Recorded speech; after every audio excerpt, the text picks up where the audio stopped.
Sheriff, I'm done. Take this away from me. I can do that.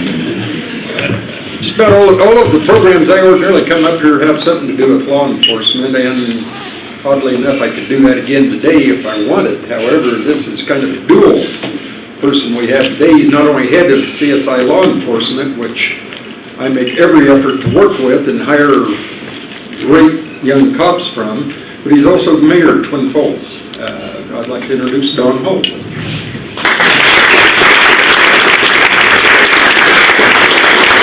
Thank you, Sheriff. First of all, I just want to say I got a little confused walking in the door. I see Lindsay Westberg, who is the director of the Boys and Girls Club. I used to be the director of the Boys and Girls Club, so I wasn't sure if I was supposed to talk about that. And then I see all my bosses from CSI, and I didn't know if I was supposed to talk about CSI law enforcement. By the way, CSI, 50 years old this year. CSI law enforcement program, one of the first programs, 1965, started by someone's father in the room here, Wes Dobbs, in 1965, and I have the privilege of running that program. So let's give them a hand. Danny, I'm not going to make fun of anything about age, okay? I'm just not going to do that. However, could you find some songs that we know the words of? That would be really, really helpful.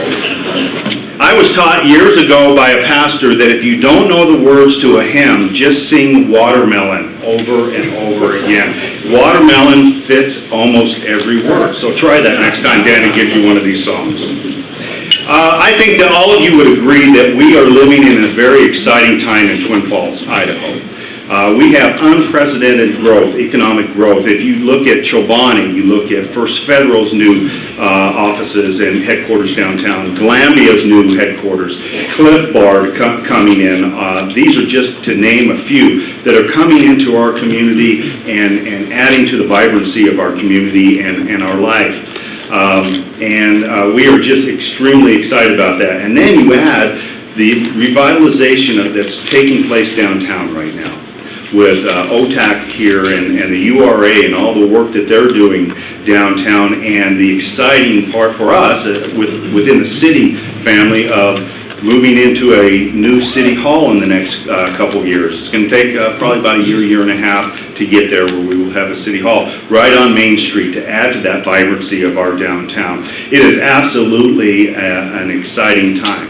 Today we really wanted to talk to you about, and I brought Mandi Thompson, who is our grant manager from the city, and she will be way more entertaining than I will be. So Gary Garnan, I'm not going to be up here very long, so much to your relief. But we're going to be talking about recreation and parks in our community. What we have found, especially with economic development, as we're talking to some of these companies that are interested in our community, they're certainly interested in workforce, interested in education, interested in all these things. But one of the things that has been most surprising to me is what they're interested for their employees and their amenities that they're looking for. Parks and rec and those kind of things. And we can stand out and say we are doing some exciting things. For example, our recent dog park that we put into our community. A couple folks in the community really helped with that. Leon, I know you were involved in that heavily. And if you would have asked me 20 years ago if we would have a dog park, first question I would have had for you is, what is a dog park? But these are things that people are wanting and expecting and looking for. And we are such a progressive community in some of these areas that it's been kind of easy to bring some of these companies in on that respect. They see the beauty of our canyon and our trail system, our park system. So it just adds to our ability to go out and bring in this economic development that help all of our community members with jobs and really life, healthy lifestyles and the like. So today we're going to be talking to you about several different areas. We're going to talk to you about the new First Federal Park. And Alan is not here today. Alan Horner, who is the president of the First Fed Bank, probably one of the classiest lines I've ever heard out of a gentleman during a question from the media. When the media asked us how much this new all-inclusive park was going to cost, Alan walked up to the microphone and said, "It's a gift, period." And that really touched me, that First Fed is such a community partner that they would give back to the community in that way. We're going to be talking to you about the Parks and Recreation Master Plan, the bike route connectivity within our community, Canyon Rim Trail, and last but certainly not least, Durkee's Lake. So without further ado, Gary, I'm going to ask Mandi Thompson to come up.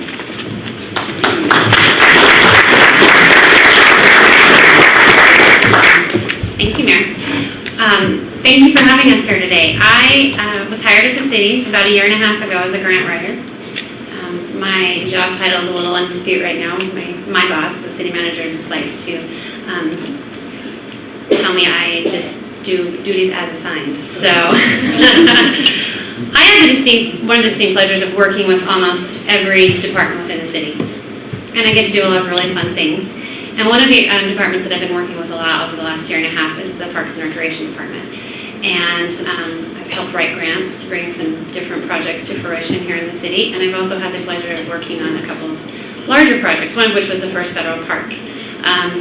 We had a group of citizens come to the city last spring and ask if the city would be willing to look at essentially embarking upon a very large capital fundraising campaign to bring a all-inclusive park to the city of Twin Falls. We were completely on board and we started that process. We had a group of probably 6 or 7 people that were core to this group, city staff and community members, and we were slowly making steps to see this campaign get kicked off. And then one day last summer, I was asked to attend a meeting at First Federal. I wasn't told what it was about, but I needed to be there. And so we walked into a room, and Alan offered the gift of an all-inclusive park and splash pad to the city of Twin Falls. So it's pretty exciting. That's something we'd already been looking at and thinking about doing, but would take a lot of work and several years to bring to fruition, came to fruition within a matter of moments with that gift from First Federal. I'm sure most of you know that it's located at the Sunway Soccer Complex, and if you drive out there now, you'll see all of the equipment's been delivered. They've made a lot of progress. Their initial hopes would be that it would be open by May 15th, and because of some delays, they're hoping for Memorial Day weekend. And I think that definitely will be a reality. It's the closest all-inclusive park. The closest all-inclusive park to Twin Falls is in Pocatello, and it does not have a splash pad. There are several others in Boise, but this truly will be one of a kind in the Magic Valley. And while it will be used heavily, I'm sure, by all of our citizens, it definitely is going to be a destination park for all of the Magic Valley. And it won't. When we were first speaking about it and talking about it, we all thought about the impact it'll have on the children in our community, and those children that have mobility issues and can't necessarily use some of the city parks that we have now. But as we've moved through this project, we realized that it's not only just for those kids, but it's for grandparents that perhaps their mobility isn't at its best and they can't tread through some of those parks with the uneven ground and the bark, all the way up to parents who have also mobility issues or are handicapped. So it really is servicing those individuals, but really the entire community. So it's been a really fun project to work on.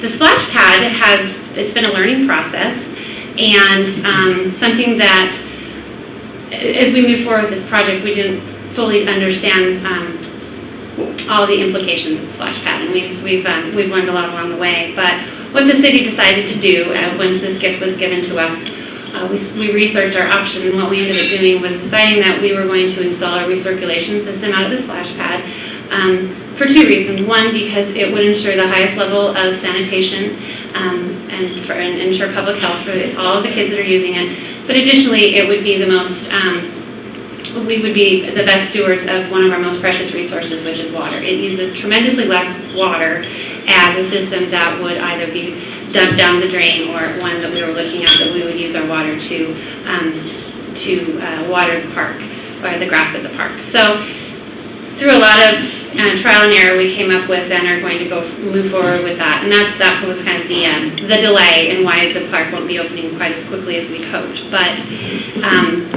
this gift has been so well received by the community. And when we made the announcement, when we were called upon by the media to make this not only just First Federal Park, but really to make it a true community park. So now we're working with First Federal and are working to approach service organizations and different clubs, because what we'd really like to do is truly make this a community park for Twin Falls. So probably here in the next month or so, myself or somebody from our team will be coming back to you to talk about the opportunity for service organizations, clubs, individuals, businesses to sponsor different amenities at the park. And that could be anything from a sunshade to a large shelter, trees, benches. We're really wanting to make this a, kind of, I guess, I'm blanking on the word, a gem in our community, and we need the entire community's help to do this. The city is also budgeting for, and we'll be putting a lot into this park. But so as you move through and you allocate some of your funds, I hope that you think about the opportunity to give back to the community and also to this park. Another area of Parks and Recreation that we've been working on is the Parks and Recreation Master Plan. I believe it's every 10 years the city has to update its comprehensive plan. And the master plan, or the Parks and Recreation Master Plan, will be a portion of the comp plan. And essentially what this is it's been a survey out to the community. We've had the survey out for about 6 weeks, asking our citizens, what amenities do you want? What do you want from your Parks and Recreation Department? What types of parks do you want? What kind of activities would you like to see added? What kinds of programs would you like to see built upon? And so the survey is now closed, and what the consulting firm that was hired is going to do is essentially take all of the responses. They asked respondents to give their addresses so that they could then using GIS mapping, they could create a map of the responses from the survey, so that if someone's talking about needing more parks, you can look at where they live and understand that perhaps the reason they think they need more parks is because they're living in an area of the city that does not have enough open green space. So we're hoping to be able to see patterns of where we need to place more amenities in more parks, and if there are voids in certain areas of the cities that we can work to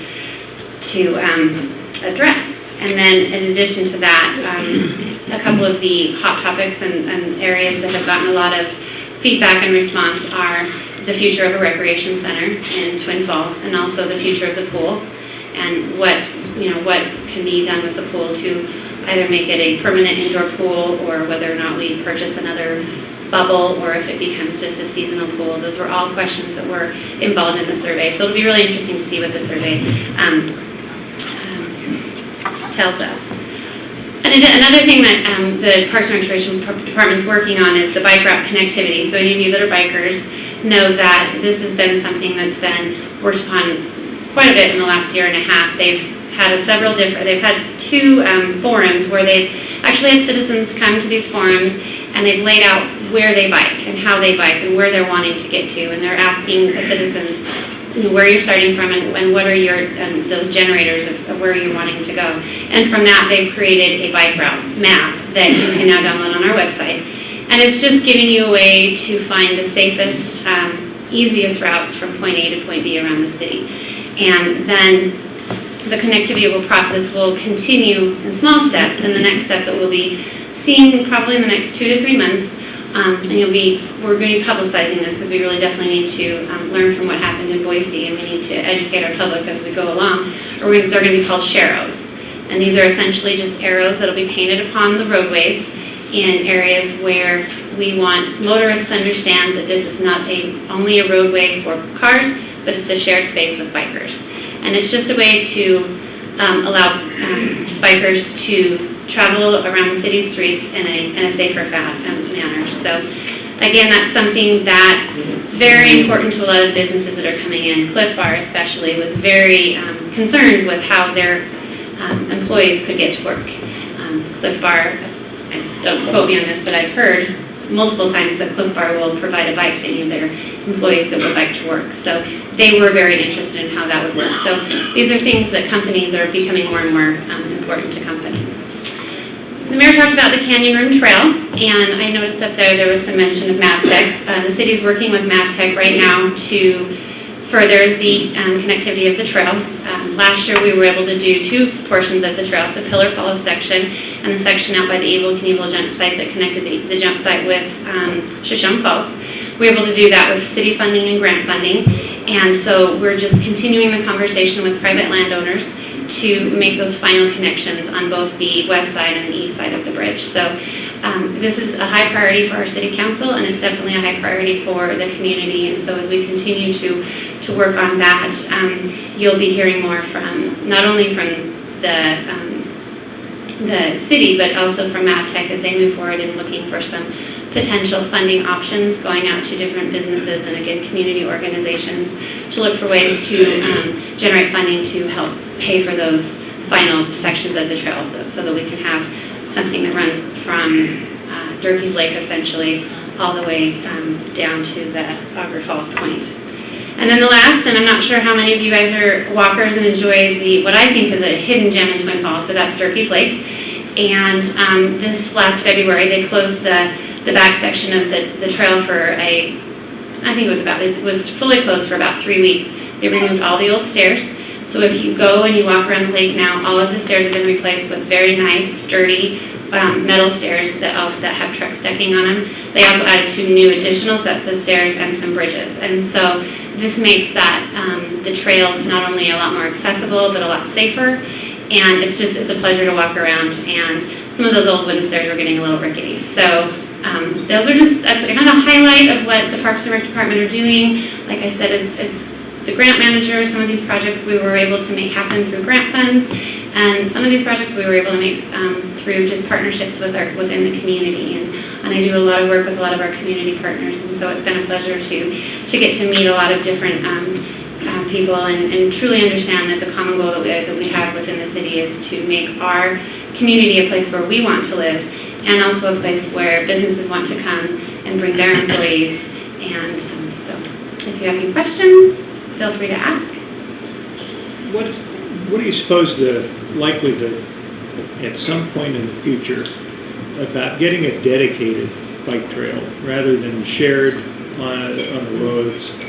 But, that's one thing that I've always thought that our community needed was a dedicated bike and walking trail like we see up in, Bellevue to Sun Valley and Boise, Greenbelt, and up in North Idaho and all that.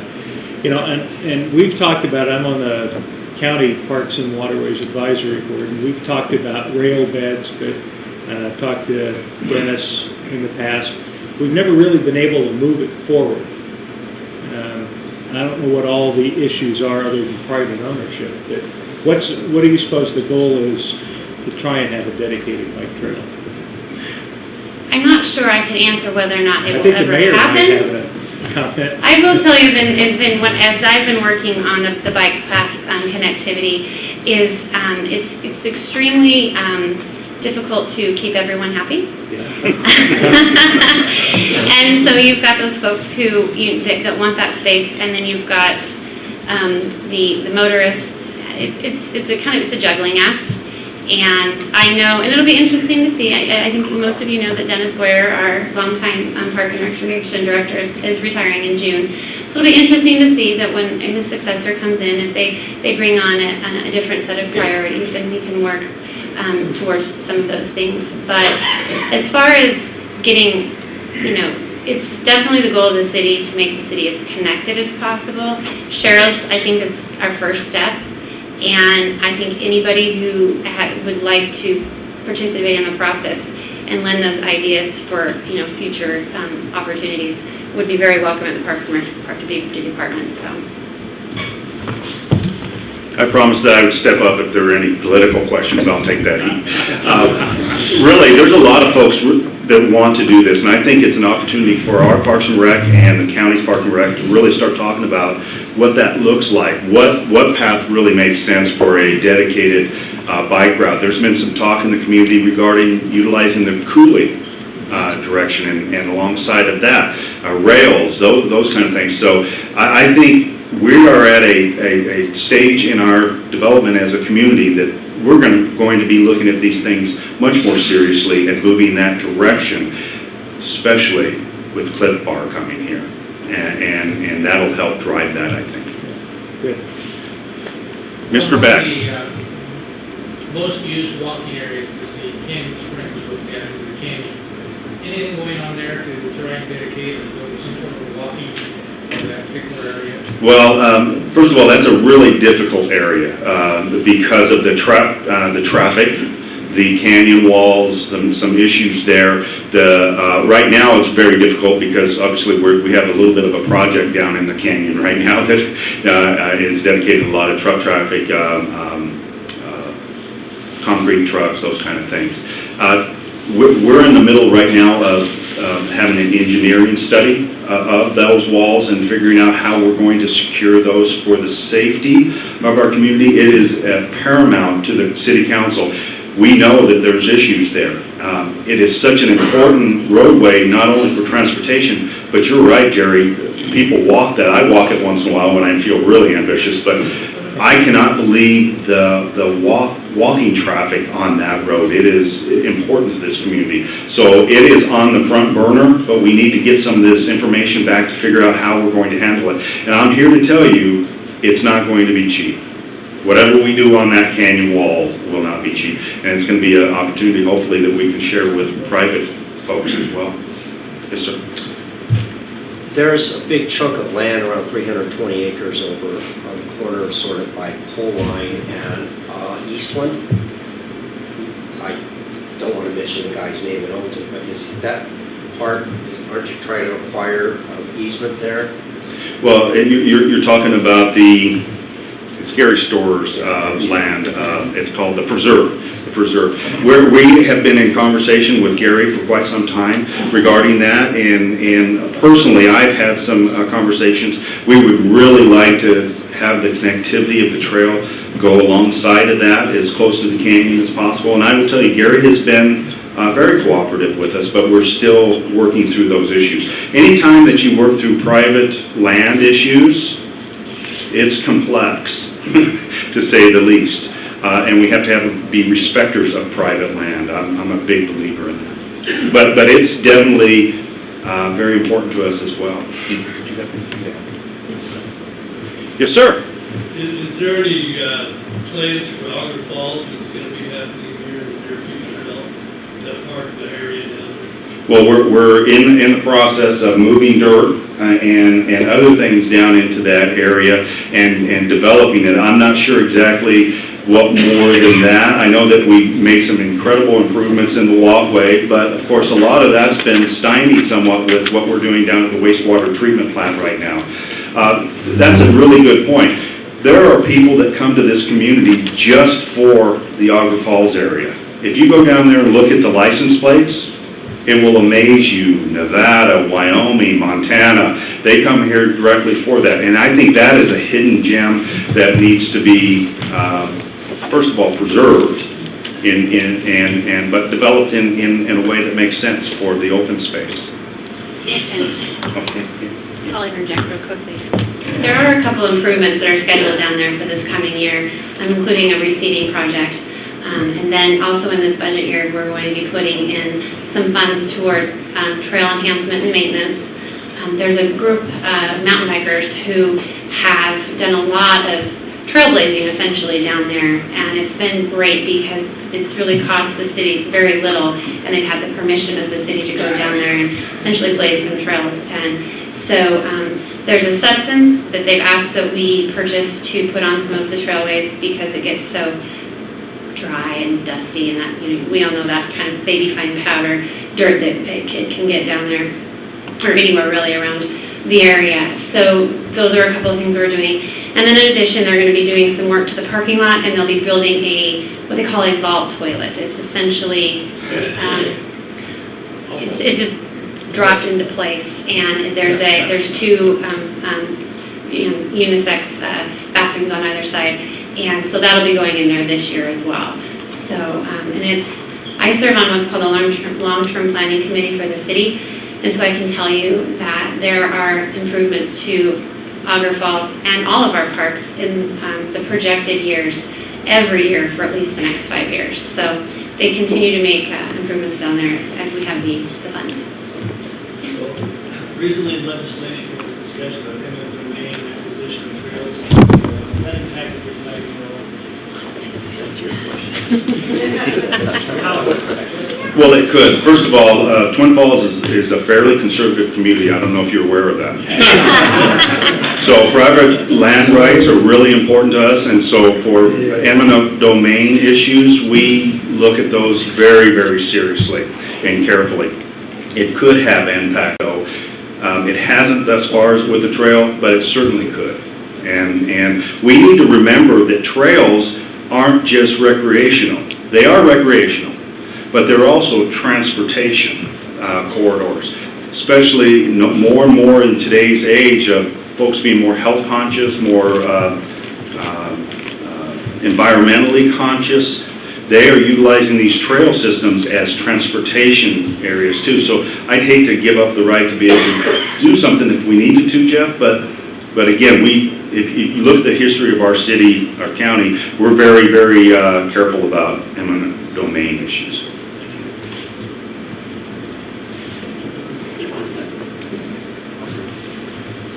Was that a political answer? Thank you, folks. Before I sit down, I just want to say, I meant to say this at the beginning, thank you for all that you do for this community. Our trail systems, our park systems, all the things that this organization does, it really adds to that fabric of our community. And so heartfelt thank you to you folks.